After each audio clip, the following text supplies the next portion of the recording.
Good day, everybody. Thank you for attending the monthly Conexxus webinar series. And today we're going to talk about your systems that are talking to you. And next slide, please. Our agenda today, I'll go over a few housekeeping items, talk about the presenters, a little bit about Conexxus. We'll go through the presentation, and lastly, we'll have Q&A. Just as a reminder, this webinar is being recorded. It will be made available in approximately 30 days. You have two places to go find the webinar, and first is on YouTube. You can just search by Conexxus, or you can go to conexxus.org under resources, and there's a whole webinar section there. And it's great because we've had some really great webinars and in the past, and we have some great ones coming up in the future as well.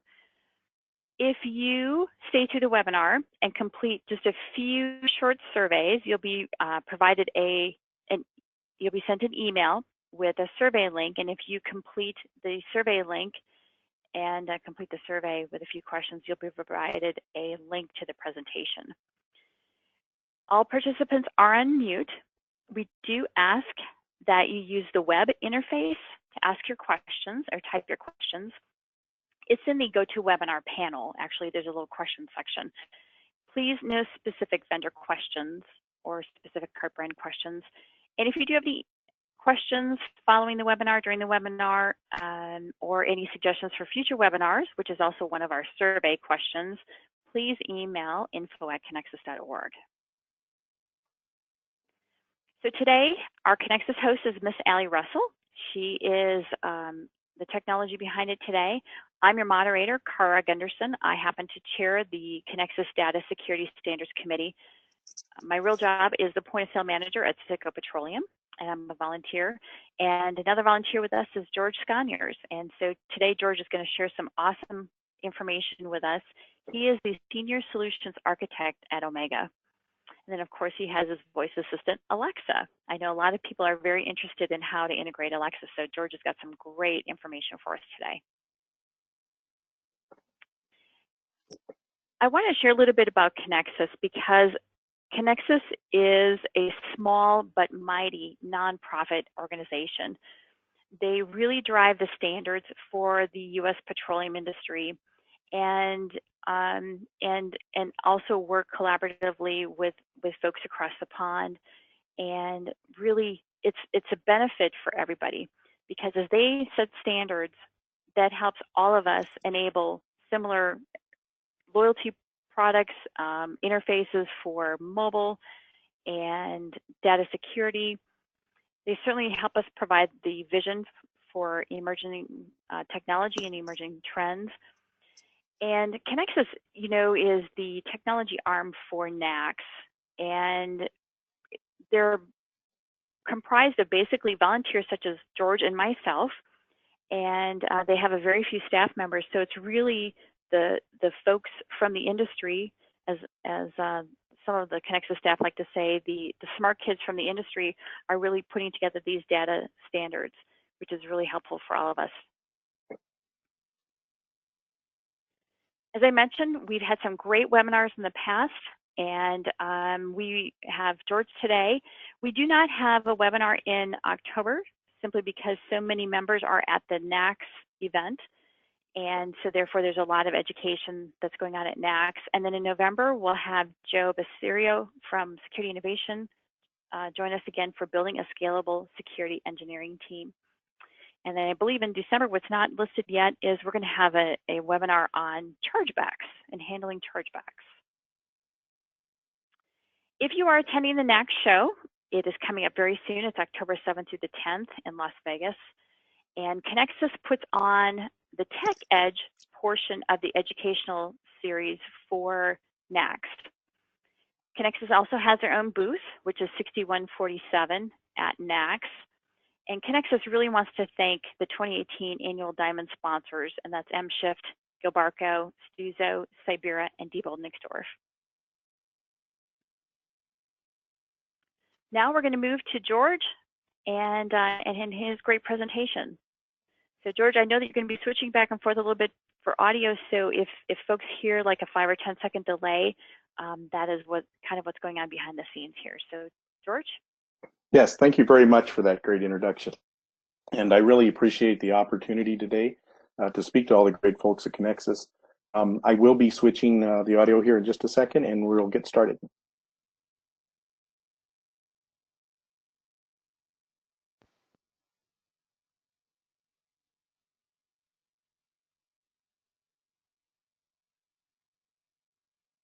Today, I'd like to take you through an approach to bringing operational intelligence to convenience retail. This approach brings security and, importantly, most other operations data to a common point where it can all be analyzed together and then delivered to your employees using a voice assistant to increase their productivity and awareness. I'd also like to introduce the other speaker today for this webinar. Alexa, open Convenience Assistant. Convenience Assistant, what can I help you with? General status. All convenience monitoring is operational. All systems, networks, and IoT sensors are reporting normal status at this time. Cancel. Canceling. Just a quick side note. Don't worry about everything operational intelligence implies for now. That will become clear as we move through the approach. Oh, and another quick note. With a requirement to interact with Alexa several times during this webinar has been pre-recorded in order to smooth its delivery. So let's explore this approach together.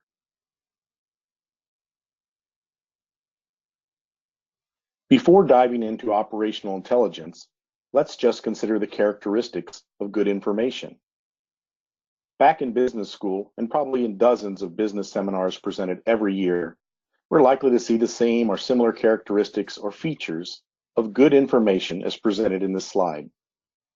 But in convenience retail, remote stores, different employee needs, and different employee skill levels present many challenges to delivering what is considered by most people to be good information. Convenience retail involves directly managing or co-managing many different service systems with several third parties. Those third parties operate at different levels of operational maturity and ability to integrate. But of course, it's up to the convenience retailer to bring those services together at stores and to do so while maintaining a long list of security and compliance requirements. Convenience retail store employees and mobile employees often have limited access to the resources and systems available at headquarters and the good information it can provide. Likewise, headquarter employees are often challenged with getting timely information from 10, 100, or even thousands of remote store locations. Although some folks at headquarters may already be using operational intelligence, have taken some recent coursework, or learned about a tool or two to assist them with the headquarters decisions, operational intelligence must have timely data to work with, and you need to share analysis results with employees who need it.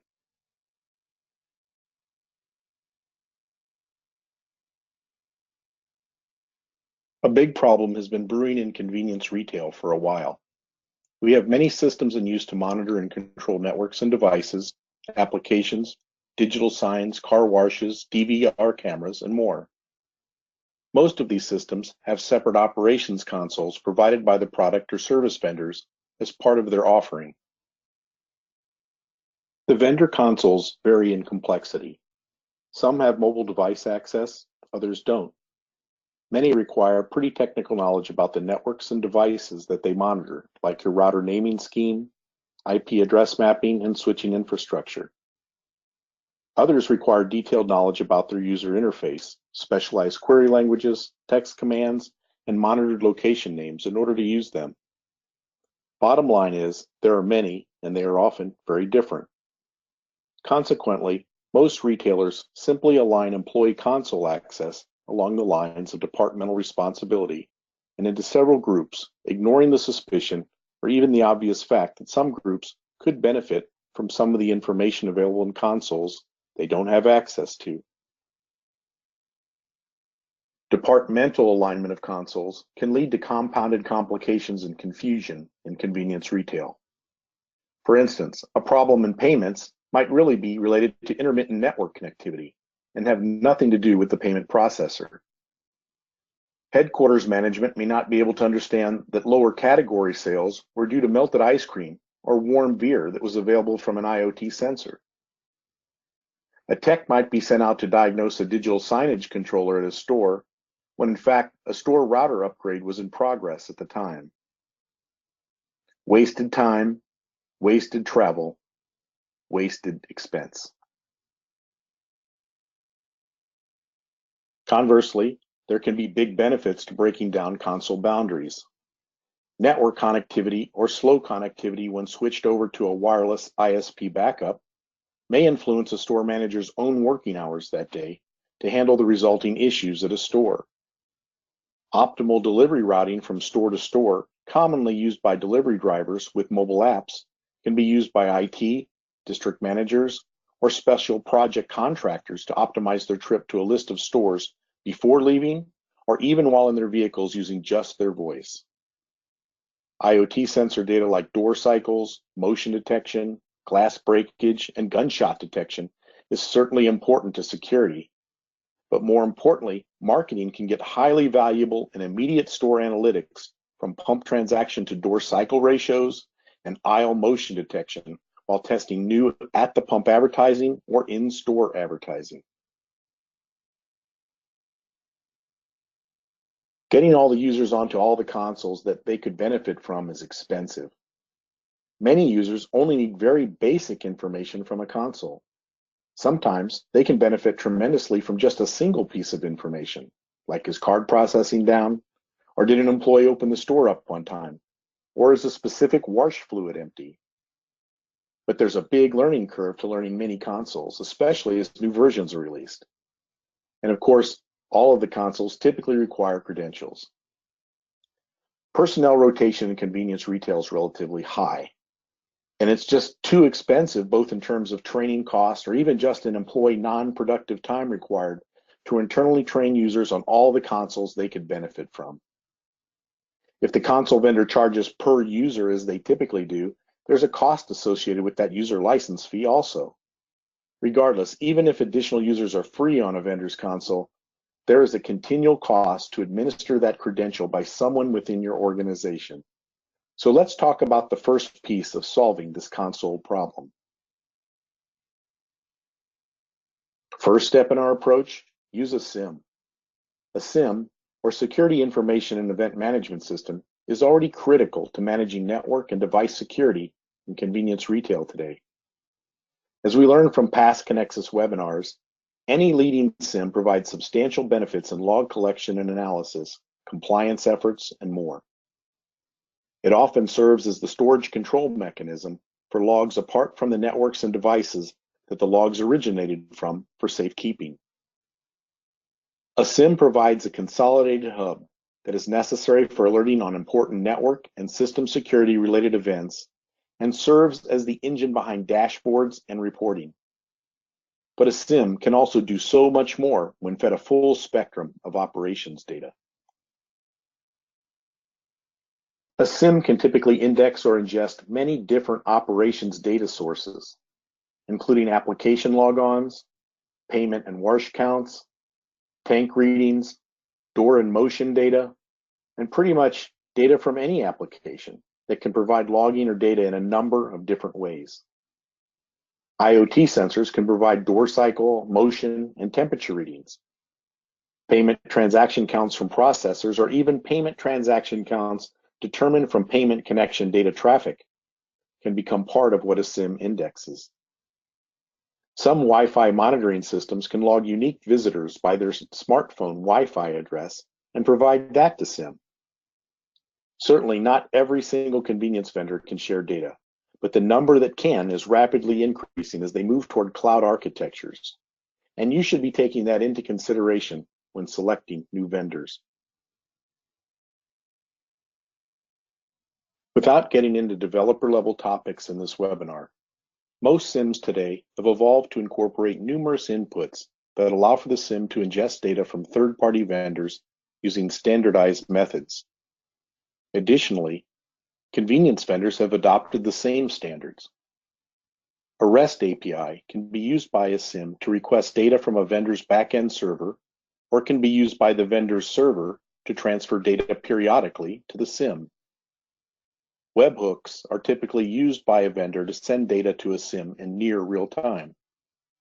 Of course, just like in network and network security device monitoring, good old-fashioned syslogs or other text logs can be periodically generated by the vendor and indexed into a SIEM.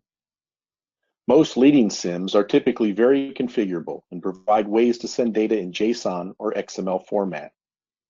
They can secure the connection and transfer data via basic ID password authentication or using pre-established tokens or security keys across encrypted connections. A SIEM with all its various inputs can seem a little confusing at first. And if you're like a lot of people, you can really get annoyed sometimes with high-level descriptions of products and services on the web without any real-life examples of how things are actually done. So let's dive in and see how we'd actually connect our SIEM to a motion sensor vendor to get motion data. Later, when we get into step 2 of our approach, we will revisit that same data and show how to deliver it to all the employees in your organization who need it. So stick around, it'll be worth it. So the web vendors provided us with battery-powered wireless sensors we can literally just stick up around the store in the areas we need to monitor, and a portal to monitor the sensors. So looking in the motion sensor vendor's cloud portal, we can see the traffic at a store. Specifically, we're looking at aisle number 1 in the vendor's web portal. Fine, that's great, but in order to avoid having to give upper management, marketing, advertising, store layout, and other folks training on the IoT vendor portal, and each their own credential, we'll instead send the vendor's data to our SIEM.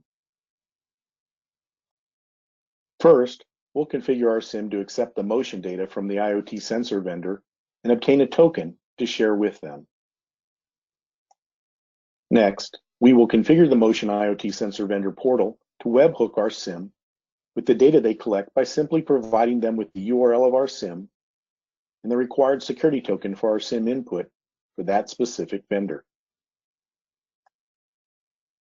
After that, and using just the single connection we just configured, our SIEM is now receiving the motion data in standard JSON format just seconds after it occurs from all our stores with sensors and all the aisles at each store. Drilling down on a motion event in our SIEM, we can see all the field names and values being collected by the vendor for us and parsed completely and automatically from the JSON formatted data. So now that all the data is arriving in our SIEM, a trained and proficient user with SIEM access can run filters and alerts on the data to drive ticketing and notifications to convenience vendors. The proficient SIEM user can also run analysis on the input data and create attractive dashboards to really wow management at headquarter meetings. And that's great, but what about employees who don't have SIEM access? How will they benefit from such a great company resource? Will employees without SIEM access and training look a little bit like the animals with sad eyes on late-night ASPCA commercials? It would really be a shame to diligently collect all of that data and have all that analysis capability in place and not share it with other employees who need it so desperately to do their job.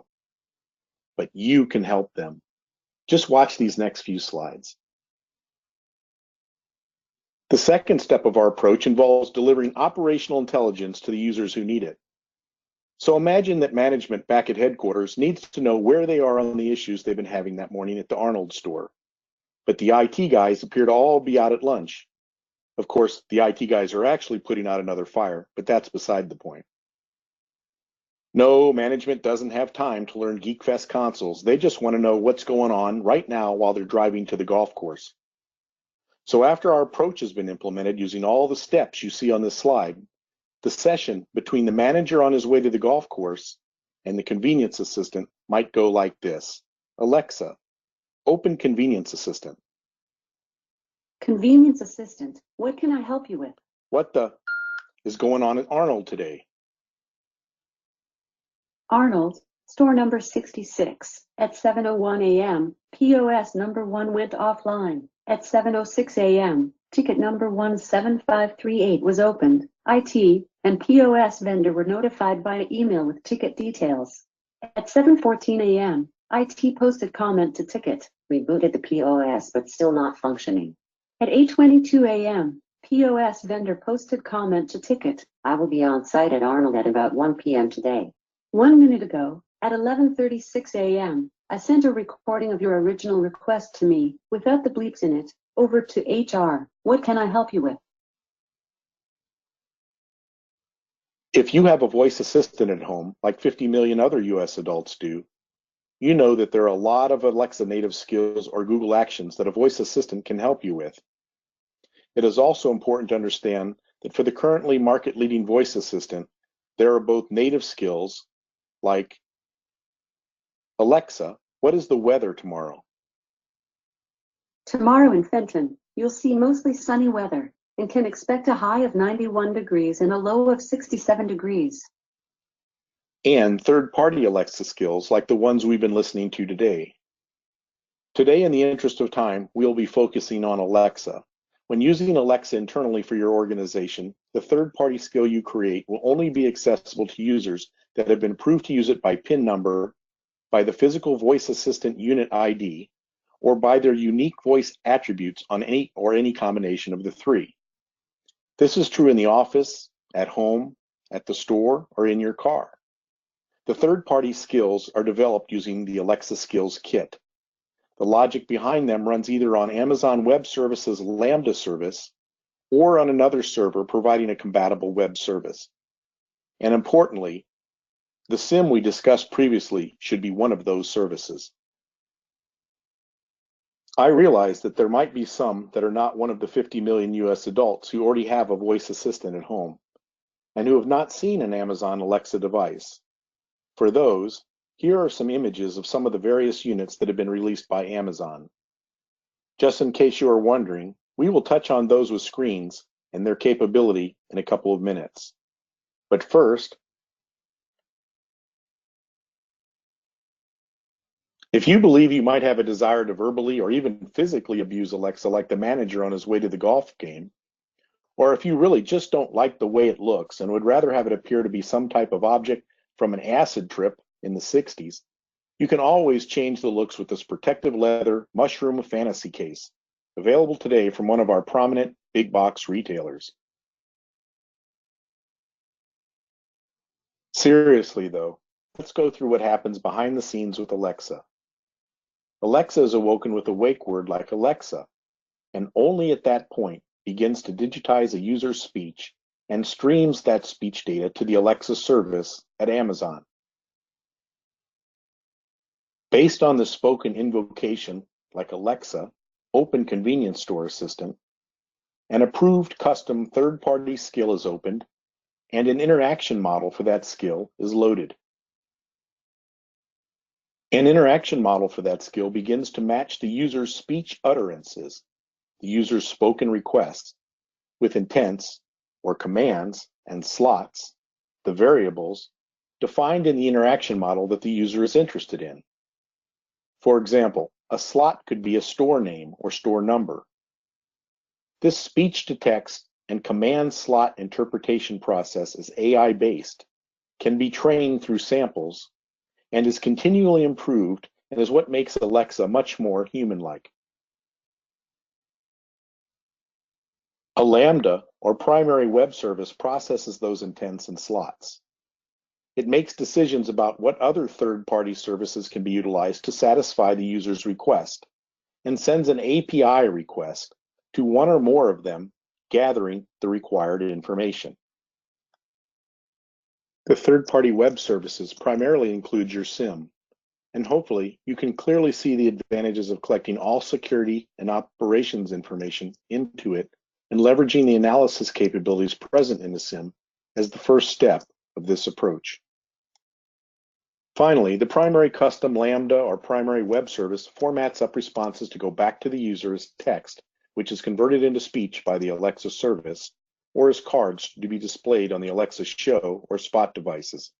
A quick note, the displays on the Alexa Show and Spot have significant restrictions on the formatting of displayed data content as of the date of this webinar.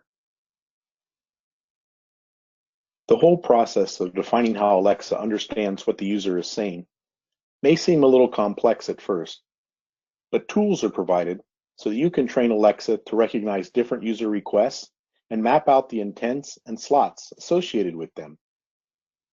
Here you can see a lot of different ways a user could ask Alexa what the open issues are. Let's try one of those out. Alexa, open Convenience Assistant. Convenience Assistant, what can I help you with? What's up? Retrieving all open issues. Afton, store number 11, low transaction volume, 5 register and 1 pump transactions in the last 3 hours. At 6:21 a.m. credit processing went down. Chesterfield, store number 22, at 8:47 a.m. internet connection went down. The store is operating on wireless backup. Arnold, store number 66, at 7:01 a.m. POS number 1 went offline.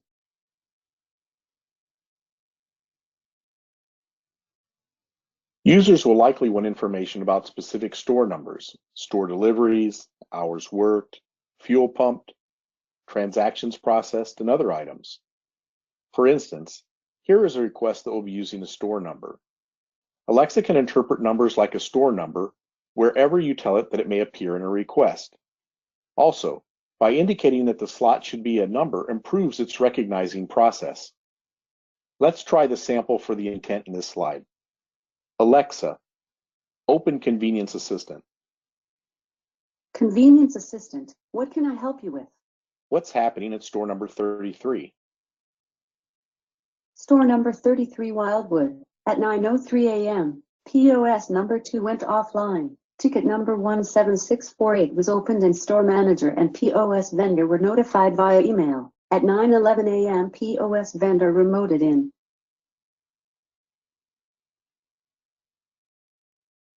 Now let's go back to the motion data that we received from the IoT motion sensor vendor into our SIEM earlier in this talk, and review how retaining store traffic and running an analysis using our SIEM, along with delivery by Alexa, can provide important operational intelligence to a marketing employee.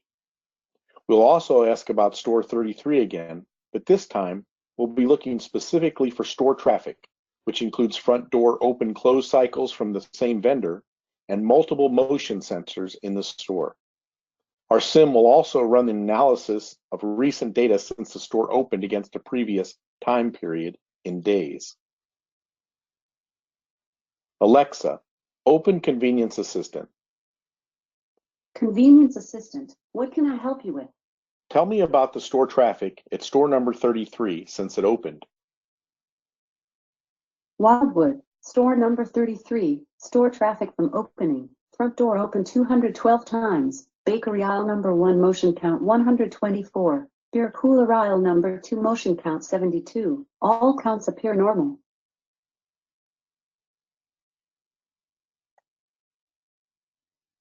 Machine learning can be applied by our SIEM to the data inputs we have connected to it in order to predict future values of those inputs. Once enough samples have been seen, and our SIEM builds a model based on those samples, new inputs can be compared against predicted ones, and if outside a threshold envelope, are identified as outliers. In this example, store system login attempts are being compared against predicted attempts, and outliers are shown as the gold points. With a voice assistant, predefined analysis can be run by your district manager or store manager, and that analysis of the login outliers compared with store Wi-Fi device inventory can provide some very interesting results. Let's show how this can be delivered to store management. Alexa, ask Convenience Assistant about suspicious activity at store 22. Chesterfield, store number 22. Suspicious activity. Wi-Fi device with name Rusty's iPhone has been observed by the store Wi-Fi device scanner. At the same time, excessive login attempts have been occurring. This has occurred 5 times over the last 3 days. Sounds like it may be time to have a conversation with Rusty. In closing, and in summary of the approach that we've described in this webinar, use a SIEM and collect both your security and your operations data into it, and use the data indexed to develop operational intelligence for those who need it. Use a voice assistant like Alexa to share the operational intelligence. If this approach proves to be a bit much for your staff, or if they don't have the time available, seek out a managed security service provider with both SIEM and voice assistant experience to provide the best operational intelligence experience for your organization. Thank you for allowing me to share this with you today. George, great information. Thank you so much for that. And great idea to actually record that so that I know when we were going through the technical run through a couple days ago, it was a little tough to switch back and forth. So we appreciate that. And we want to remind the audience to please type your questions in the GoToWebinar question panel. And I'm here to answer any that you'd like. That's terrific. We currently don't have any questions at all. George, is there anything else that you'd like to follow up with as far as, I know we had your group in at a webinar a few months ago talking about not only SIEM, but also some more managed detection reporting types of logging. And it sounds like what you showed us today, you can wrap all that together. Yes, anything that can be monitored with a convenience vendor that can provide either logs or API webhooks can be consolidated into that SIEM. And then that SIEM then can be queried by the voice assistant, as we showed in the examples in the webinar, to present that data to all your users, no matter where they're located, at the store, at home, or whatever, possibly even third parties, and could even include other efforts that you might have around marketing or sales, with telling about store specials to potential consumers, or location of your store, and so forth. That all can be done using that same type of an approach. Is there a possibility for what you talked about today to, and I'm sorry for not being articulate, but to decipher the commands for Alexa between somebody in financial, somebody in back office, somebody in operations?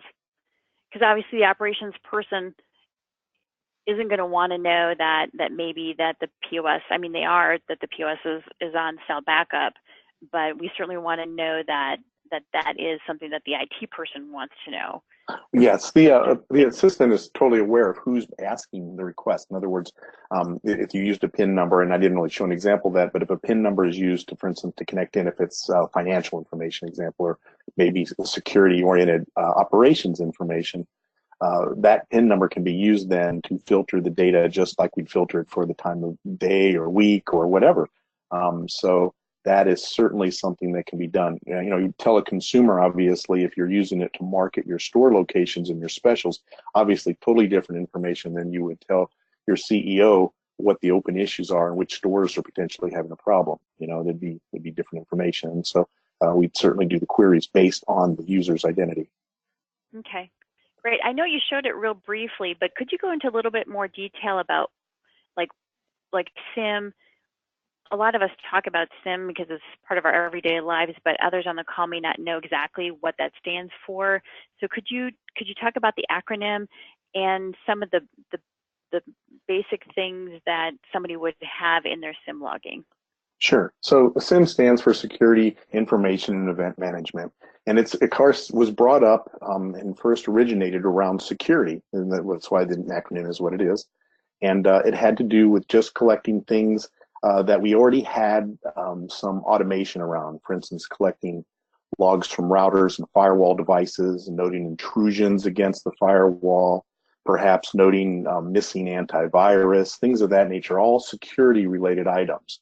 And I think what a key thing that's coming to light, not only even outside the convenience area, is that SIEMs can collect much more. They can collect a lot of operational data about the store, user behavior. A lot of very detailed information can be collected with that same server, the same server in the cloud, same server at your headquarters, and then utilized to do much more. And that's what I think the acronym SIEM doesn't serve it very well anymore. It's really SIEM and operational information and event management. And that's really where the industry's headed with those devices. Gartner's created some new acronyms around SIEM and the different things it does and so forth. And you can, of course, read about those, on their sites. But it all boils down to being able to do much more with the same tools you've already invested in. Sure, sure. And since we the Conexxus webinars are sponsored by the Data Security Committee, we also want to note that, of course, logging and monitoring of your network systems is a PCI compliance requirement for all merchants and service providers. So that it's just a part of everyday life. When you're True, and of course, if you're a public company, you also have SOX requirements and other requirements that go beyond PCI that can involve similar requirements, but maybe somewhat different or larger in scope, because of the public nature of the company. Sure, sure. We do have another question. Are there any implementations currently in place? And do you see anybody leading the industry that is contemplating utilizing something like this? As far as the voice assistant side, I know that there's been a couple convenience vendors. I won't say their name, but there has been a couple convenience vendors that have implemented it primarily for marketing purposes, meaning using a voice assistant to help bring customers to stores. And just like a lot of retail has, right? You've got pizza places and movies and everything being presented through the voice assistant to consumers in their home.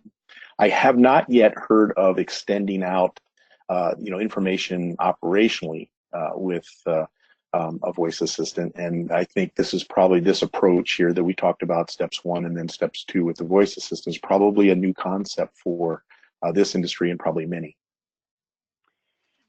Sure. So we do have a few more questions. So obviously you've provided a lot of cybersecurity interface issues that need watching. Can you talk about the security assurance reviews, especially focusing on the vulnerability management and the pen testing activities? Sure. So, and that's one thing that I know that we've been having a lot of conversations around with here at Mega, is that when you find vulnerabilities in your organization, those vulnerabilities do cross responsibility boundaries within the organization to take care of. A vulnerability for missing patches or antivirus signatures not up to date, we pretty much know we're going to be going to IT for that type of thing. Sure. But there's other types of vulnerabilities sometimes that are detected that may be just operational in scope or have to do with user behavior. In those cases, then sometimes, as we saw with the Rusty's iPhone noted in multiple login attempts, those are a vulnerability that those are an action, of course, that's a user issue that needs to be addressed by a manager or someone in management. But some vulnerabilities may be more simply ones that could be exploited by that behavior, and consequently maybe need to be known to management in addition to just the IT guys who do the grunt work down at the bottom end with their configuration management system or patching system or other RMM. So we see, it spans. You've got the requirement from a vulnerability standpoint to monitor what could show up in an RMM, or even very basic vulnerabilities that a management would need to address. That's true. That's true. And even if you're not protecting payment card data, we've seen it even in our own industry of smaller companies with, let's say, 50 stores that are multi-branded, where the attackers are simply looking for money to fund the other attacking efforts. So they're going in and placing malware just even in the corporation where there's no payment card data, only to encrypt the files, asking for Bitcoin. Sure. So that's not only store related, but it's corporation related, especially if you're using a network because you're multi-branded, or even if you're completely unbranded, whatever.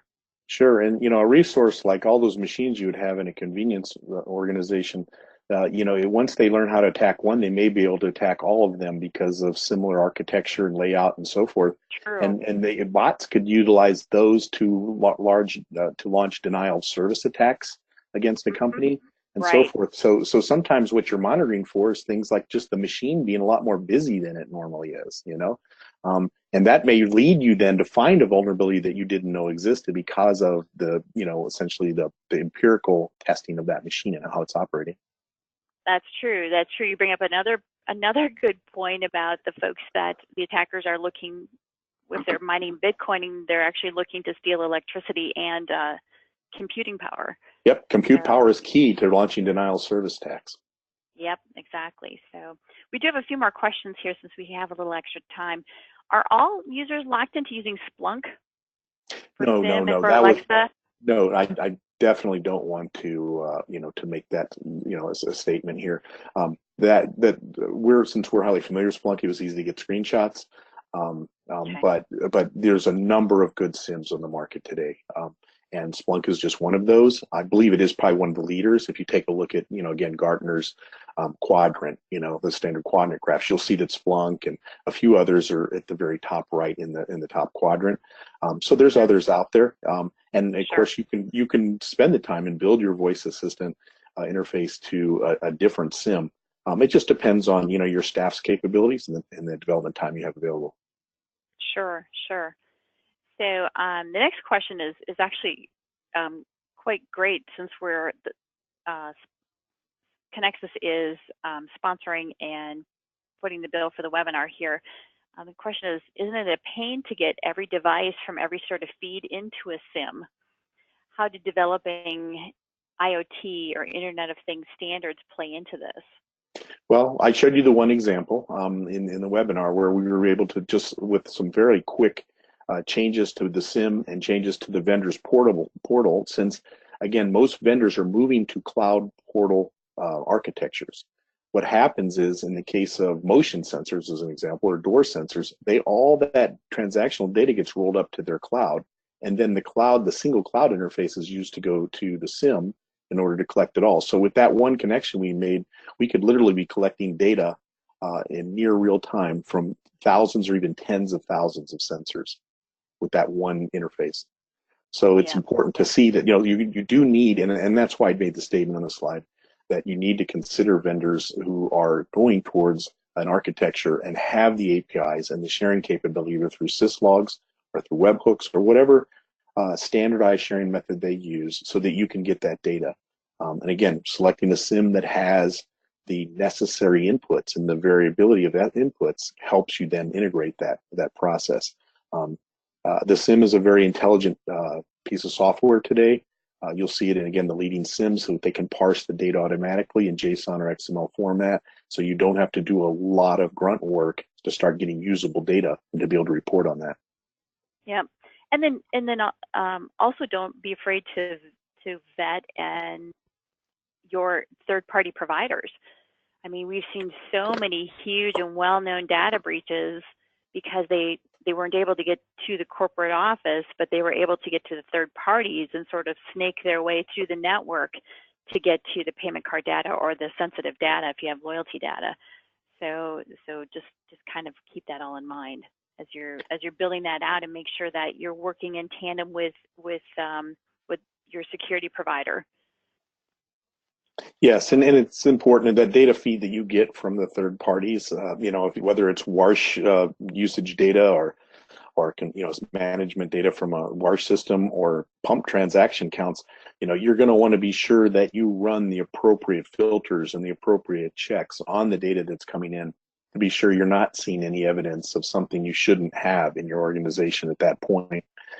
Or likewise, if you're sending data out to them for some reason, configuration-wise or something, you're going to want to scan that data, periodically or each time it's generated to be sure that there's no PII or cardholder data or anything like that in there.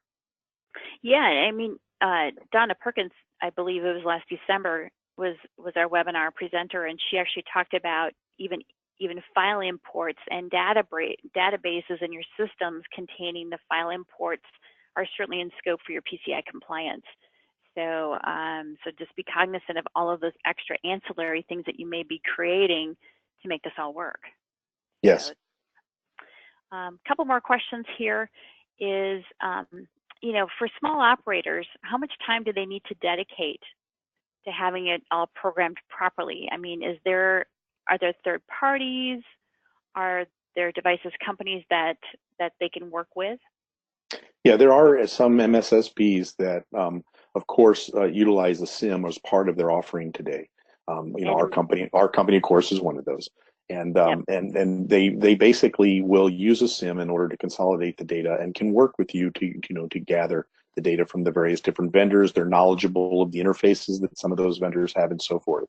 The assistant, which is again a key part of this, of what we talked about in this two-step process to deliver to the people who need it without having SIM knowledge. Okay, is a relatively new thing, and it will, I'm sure that it will become more commonplace. But right now, it's a brand new concept, and it's probably the first, I think, valid attempt to try to get it to people, other than like a mobile app where you've got to sit there and update that mobile app continuously in the user's phones, and then some people don't update them and so forth. This is more, goes back to the centralized approach where the data that you're providing in the speech that it's generating and what you're hearing is all managed centrally, so that the user really doesn't have to do anything. They just essentially either obtain an Alexa or an Amazon device at home or at the store or at the conference room at the office, or they use their mobile phone to connect to essentially the Alexa service in this case, and everything in that application is coming from a centralized location. Great. Are you going to be at the next show, George? Absolutely. Awesome, awesome. And we're getting some great accolades from the audience, especially from some of our audience members who I consider one of the tougher security experts in the field. So they say kudos to you and great creativity on how to integrate the smart technology. Well, I certainly appreciate that, and yes, I'll be there if you want to talk about this. You might want to run through the cool new products showroom. You may see some things interesting there too. So we'll be there. Great. Just one last question. Can you query the number of specific Alexa voice requests by user? Yes, there is analytics that you can get on the back end in the development console area for Alexa. When you develop your third-party skill, that'll show you how many users use which intents, how long they were in there, and other very good metrics, so you can begin to see how what the utilization looks like across the board. Great. Well, if there are no further questions, I guess we will conclude the webinar. George, thanks again. This was really great information. And probably within the next hour or so, you will receive an email with a link to the survey. And if you complete the survey, you will get a link to this presentation. So again, thanks, Allie, and thanks, George, for all of your great presentation material today. Everybody have a great day, and see you at NAC. Thanks. Have a good day. Bye.